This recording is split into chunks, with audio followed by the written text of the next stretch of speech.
Mesdemoiselles et messieurs, merci de suivre Contact Pro Live. Et encore une fois de plus de vous avoir nombreux sur vos téléphones, sur vos écrans d'ordinateur pour me suivre.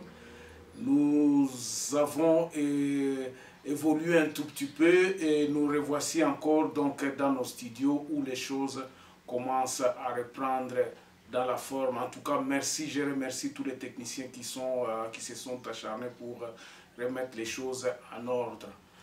Aujourd'hui, nous allons parler d'une autre section de la Constitution qui est la section 7 de l'administration publique. Et c'est l'article 193 ou bien 193.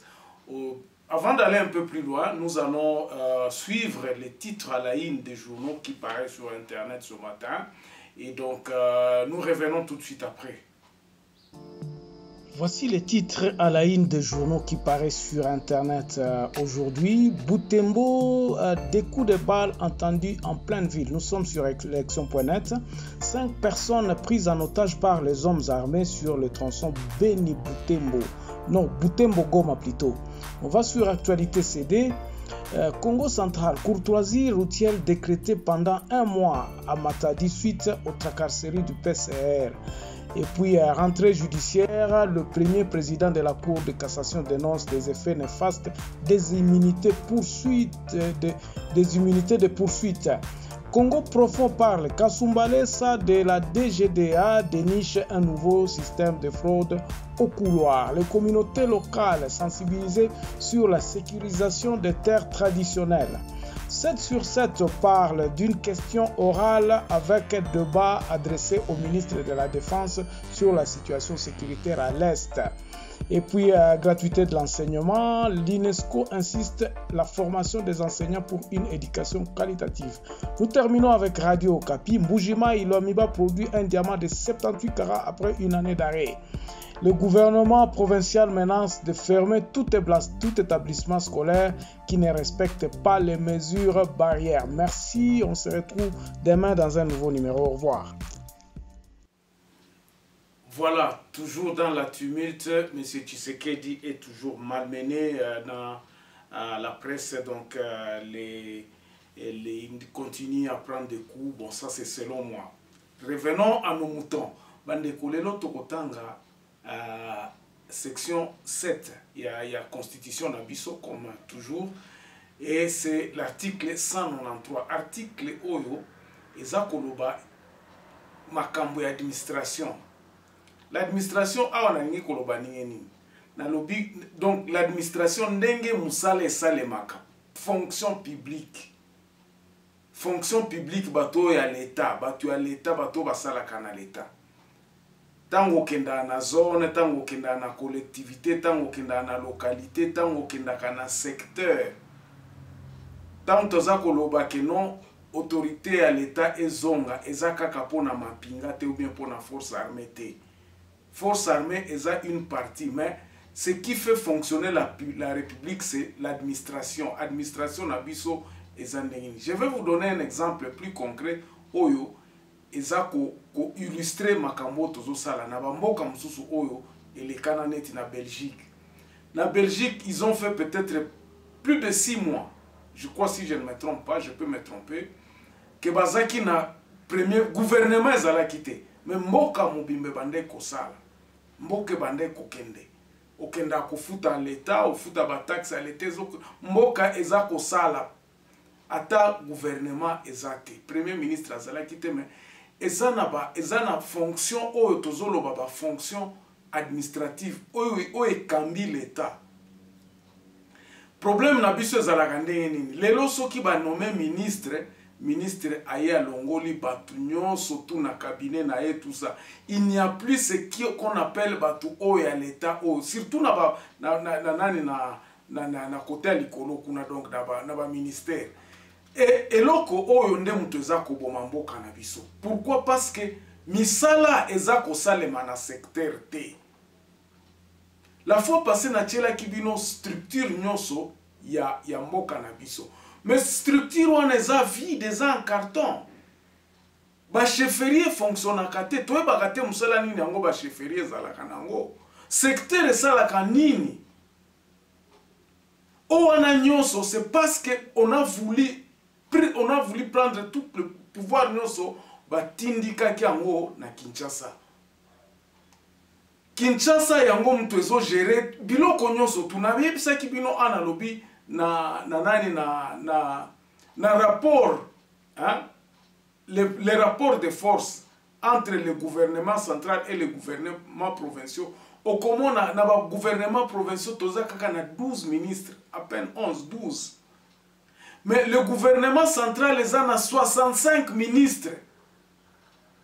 Na gouvernement tiyanani ya Ilunga Kambalelo. 65 ministres.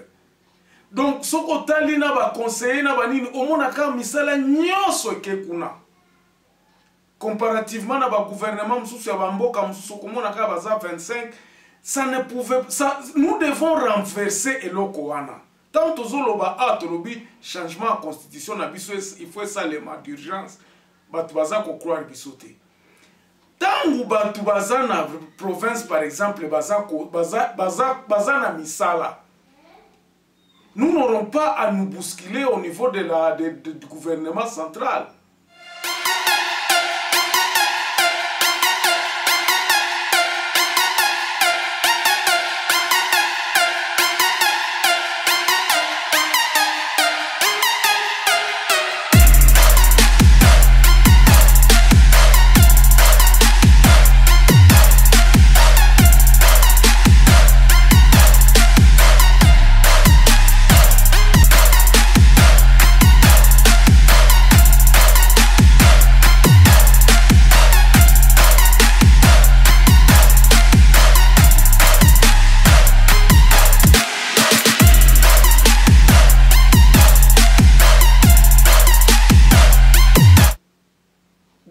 Central et Kobanda ko gérer la politique à l'icolo, mais misala, tout ce qui est travail devra être géré par la base. C'est ça que nous appelons se prendre en charge. Et ça ko zongisa congolais à sala musala, à tozana administration publique kaka. Est-ce que posons-nous la question, qu'est-ce que la chefferie fait? Chefferie sala kanini na mboka na biso. Secteur sala kanini na mboka na biso. Localité sala kanini na mboka na biso. Commune koloba commune rurale, commune urbaine.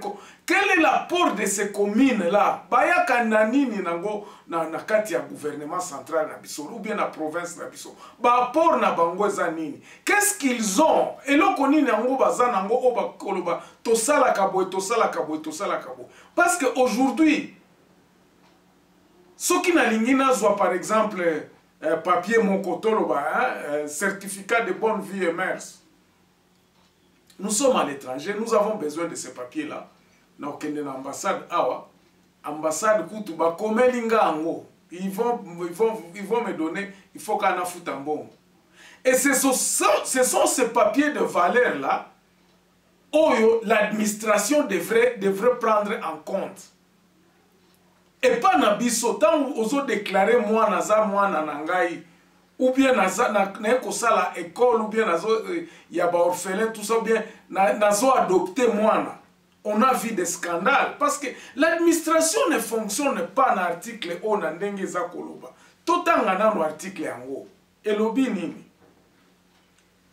L'administration publique est apolitique, neutre et impartial. Nul ne peut détourner à ses fins personnelles ou partisanes. Elle comprend les fonctions publiques ainsi que tous les organes et services assimilés. Ça, c'est l'intitulé de l'administration. Donc, article 193 en Bandeko, notre fonction publique qui doit être une monture, il fallait tous comme outil. Mais les lois fonctionnent dans l'arbitraire. Dans l'arbitraire, sans que nous sachions quoi que ce soit. Non. Notre pays fonctionne pratiquement dans l'arbitraire. Au Kolamukalelo, bolobite. Bato, il faut bakangama. Oh, état de droit. L'état de droit ne peut pas s'appliquer tant que mboka ezate. Et mboka ngo ezandenge nini, c'est l'administration qui doit fonctionner. Et loko yondeza base parmi les causes fondamentaux ya chute ya mboka na biso. Donc parmi eloko oyo parmi ba cause profonde ya crise oyo eza na mboka na biso eza l'administration publique ou bien ezosala fonction publique ezosala te. Tout se fait dans le papier à la maison na ba enregistrement te eloko mon côté même à la douane. Mbalebele na kendaka na Congo na mitu na kanabi, mais finalement est-ce que nous ne sommes pas conscients de babiloko o eza ko salem mboka na biso eza na database te. C'est pour cela aujourd'hui ba banque eza ko fungwa makuna okoyoka ba assimiler biso ataka na bamboka oyo toza ko favoriser terrorisme, parce que ba banque ango okomona ka banque moko eza na Kinshasa. Bien sûr, azana mikanda nyoso. Mikanda wana soko bon, supposons par exemple, je me pose la question. Banque moko zo fonctionner na Kinshasa, mais soko zo lukango na Aru ezate. O lukango na Bukavu ezate. C'est quelle sorte de banque? Donc mboka na biso se limita ka na Kinshasa. Entre parenthèses, wana ezaki parenthèse to kangi parenthèse wana. Mais eloko tozoloba awa eza importance ya fonction publique et administration publique yango oyo. Tant que tokozala na administration publique o eza ko fonctionner te o eza, c'est-à-dire que tozana na mboka te. Je crois que batu oyo baza na magistrature ya lelo, les députés d'aujourd'hui doivent s'atteler à se dire que non, remettons les choses en place. Tozongisa pouvoir na batu. Tozongisa pouvoir na ba institution publique. Hier, je suivais quelqu'un qui disait que non, pourquoi on a créé la CENI? Parce que CENI fallait en principe habiliter à CENI. Il fallait en principe na ministère intérieur qu'organiser va voter tout ça, mais on a créé une institution extra. Donc balongoli musala ya nani ya ministère intérieur et comme un département mususu. Donc il y a duplication de fonctions de départements. C'est ni il fallait que makambwane la gérer la fonction publique te. Parce que la personne disait parce qu'on n'a pas suffisamment confiance dans la fonction publique. Ça c'est grave ma déclaration et ça vient d'un intellectuel, ça vient d'un constitutionnaliste qui dit ça.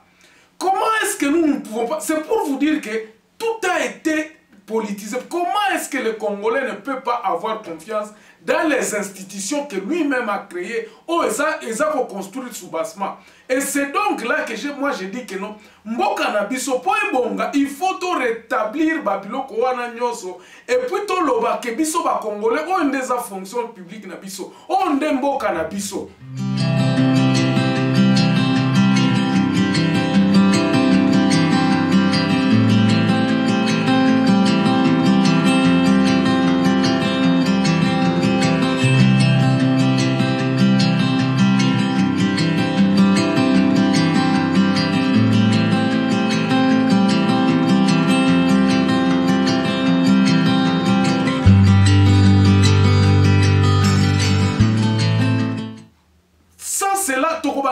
Recourir un jour tokoya koloba keno ba américain ba kosala la biso ba organiser les élections.